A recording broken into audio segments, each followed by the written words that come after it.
Right, we're back again. Back sooner than I expected. Today is Friday afternoon. In my last video, I said that I'd contacted Pumpkin to say that the unit wasn't working. When did I post that? Wednesday? Tuesday. Anyway, doesn't matter. Doesn't matter what day it was. One thing I'll say, I cannot fault Pumpkin's customer service. Absolutely fantastic.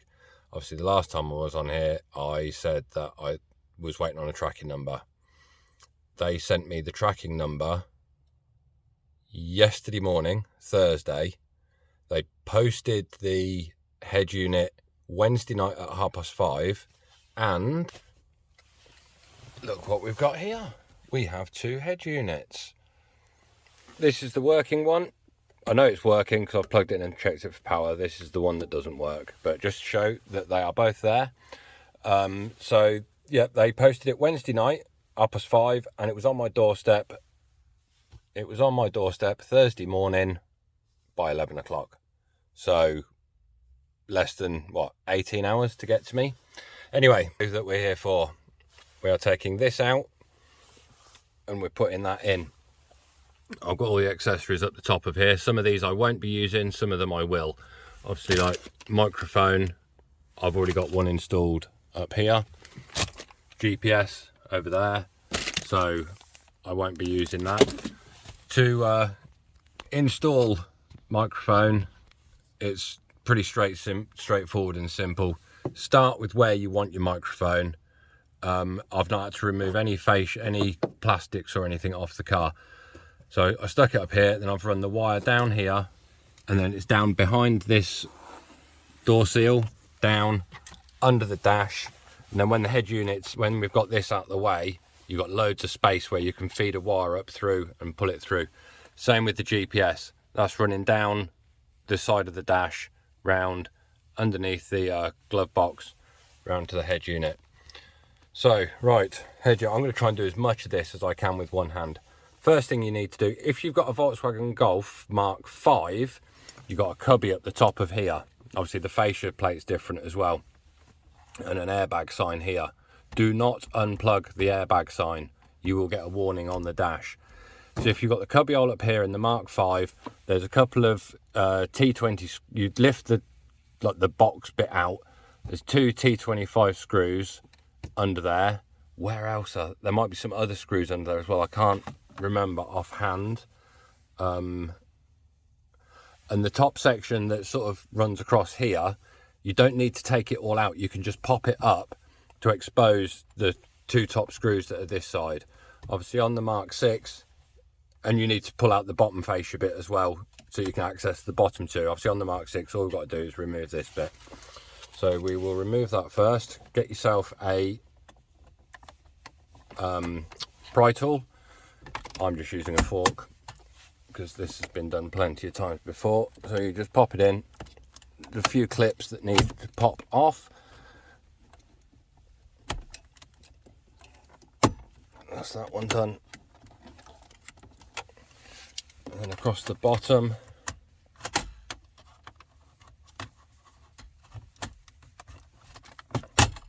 That's that one. And then across the top there's a couple.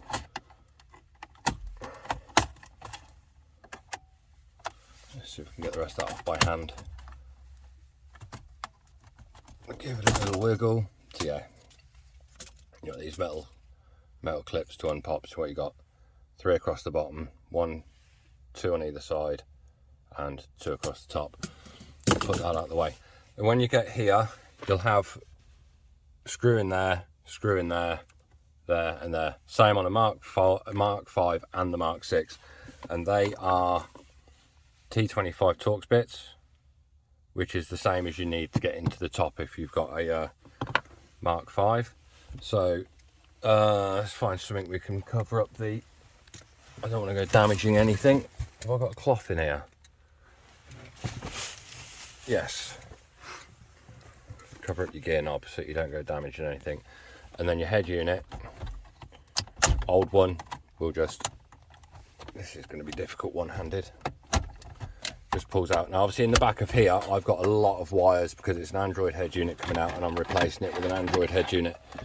on a car that hasn't had an aftermarket stereo fitted, all you are going to have to disconnect is your radio plug. Some cars might have two, mine only has one, so you need to disconnect that. That will actually be in the back of the head unit itself, not on an extension like these ones are. And then you need to disconnect this, but on here you've got obviously this section of wiring loom. On, if it's a standard unit you've got, then this will go straight into the back of the head unit. So there's a little tab you have to squeeze that there and flick it up. So that would be straight into the back of the head unit. I'm gonna have to, right, I'm gonna get all these wires unplugged, and then I can talk you through the install of the head unit and what needs plugging in. Back in a moment. Right, so that's the head unit out of the way. So like I say, if you're fitting a unit for the first time, that's straight into the back of the old head unit. These cables here I've got here, this is my reverse camera, obviously that's already installed, and this is for my front camera, which again, if anybody ever wants to know how to install a front camera, let me know, and I'll try and do a video on that. This here is my, that's a point, where's radio? That there is for my dash cam that's up there, but where is my one? So I should have another one for my DAB. Have I just unplugged that off of? Nope, it's fallen down in here somewhere.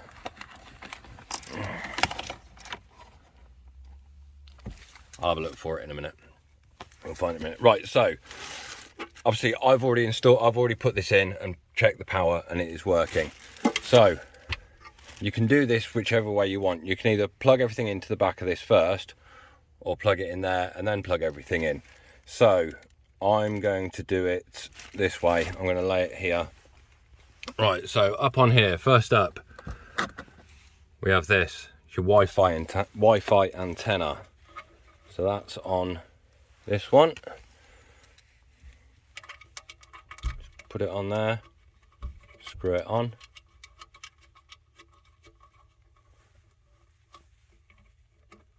So that's for your Wi-Fi. Like I say, the other one here is for GPS. I've already got my GPS installed, and I've lost that wire already. There's my DAB. GPS is here. Like I say, it's fed round through here and down. I'll install that in a minute when we've got it a bit closer. Next up, you've got your radio aerial. Now this here is a booster, because the Volkswagen original head units run off a booster in the back window, whereas these don't. So obviously that plugs in there. Now you've got two plugs on here. Mine only comes with one. Like I say, some Volkswagen Golfs, my Mark 5's got two of these. I don't know why there's two, but there are. So that will plug on to one of these when we're a bit closer. Then we've got USB cable and video in, which I'm assuming that video in will be the reverse camera. These two, aux right and aux left, I don't know what they are, but now on here you got lots of slots. These will only fit into one slot. So this one here has got a little cutout on that side, so that is this one. What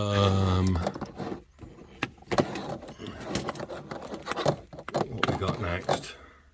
That I explained, and that's to do if you've got a factory USB down here or in your armrest, that connects into it, so you've still got that USB facility. I'm not using that, so that can go in the bin. Well, not in the bin, in the box. Then here we have another USB, and this has camera in, video out, and video out. I'll need camera in for my front camera, so that one slots only in that slot. So that's that. Then we've got this one as well, which is for sub. That one would fit in one of these other slots. Don't know which one it is, but I'm not using it anyway, so we don't need that. Yeah, GPS, got it over there. That can go in the box, not using it.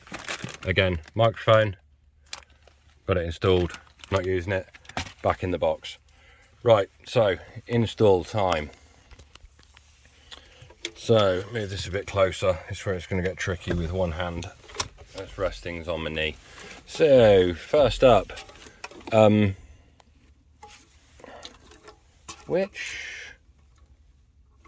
of these cables that I've thrown away. Where is it? There should be another set of cables somewhere with a blue wire.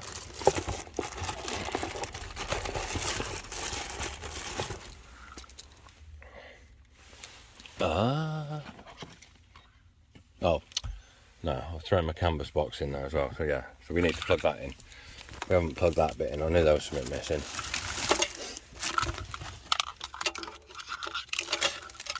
So that just plugs in. So I'm going to do this the other way. I'm going to plug that into the car loom first. Yeah, this blue wire here that says ANT connects to this green wire on here. That becomes 12 volt. That blue wire becomes 12 volt live, and it powers the booster in here. So let's plug. Change hands. Tidy all these wires up. Right, I don't think I'm going to be able to do this one-handed. I'm trying my very best. So that goes in there.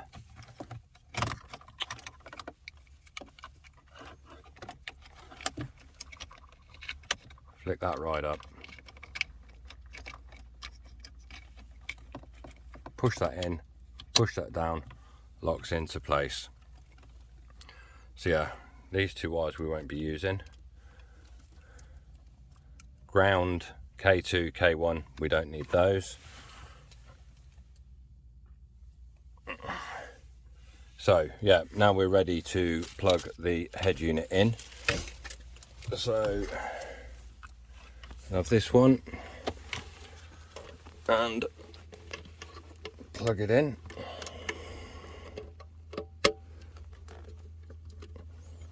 Oh, tricky. There's a little click. Right, let's just cover that back up.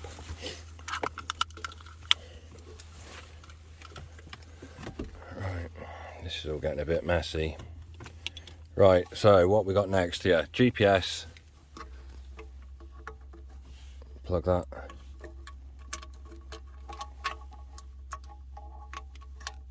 Onto there. Again, very difficult to do with one hand.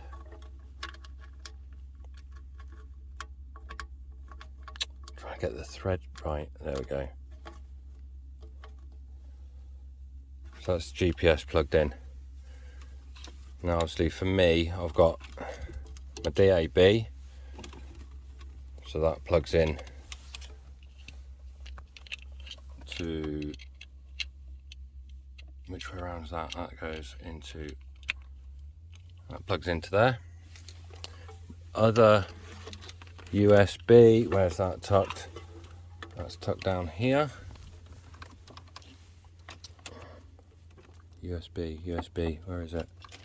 That one.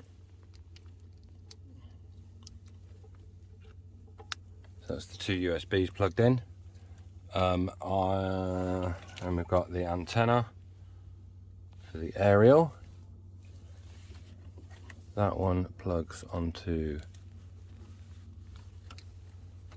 got my hand in the way. These only plug onto one way round, I believe, yeah. So that plugs onto there. You just push the little clip down. Right, so what else have we got? What else? Well, what else have I got? I've got my two cameras to plug in. I'm not sure of which way around these go. I am thinking that video in is going to be for the front camera, which I'm going to need 2 hands for. Just 1 second and I'll be back. Right, so that is everything plugged in. We've got the aerial plugged in, got my cameras plugged in, got my DAB plugged in, got my dash cam plugged in. I am going to slide this back into the slot and then we will turn it on. I'm not going to connect that right now because I haven't got stuff to solder it together, and I don't generally use the radio on it, but it'd be interesting to test this out to see if it does work, if it's any better than the one that I had from 2 years ago. The reason I've got DAB is because the radio reception isn't the best on these, especially where I live, living under the bottom of a mountain. So I'm going to put this back, slot this back into place. Obviously you need 2 hands to do this because I've got all these wires to tuck down in here. So we'll get it plugged in and get it all put back in place and see what happens. Right, so here we go. Let's turn the ignition on.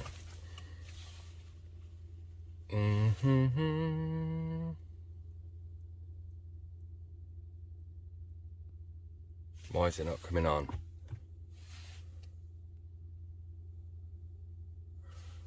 Something's not plugged in correctly somewhere, or I've plugged the wrong one in because I had 2 laying on the bench. Back in a minute. Right, we're back a couple of minutes later. I've just realised something major fuck up. My old head unit was hardwired into an ignition live fuse from here. This was my hardwire with the piggyback, and when I went to turn this on, obviously it didn't power up. Why didn't it power up? Because I'd removed the fuse from the fuse box. I have just plugged this head unit, that was the broken one, back in here after replacing the fuse, and I now have 2 head units that work. Shh, don't tell Pumpkin. I feel like a bit of a prat now, but I've got 2 head units. So I guess that other one will go in my Mark 5 and this one's then in the Mark 6. Anyway, turn it on. This better turn on now. Yes, here we go. Pumpkin. It does take a moment or 2 to start up. Obviously it's the first time it's been plugged in. Android appears.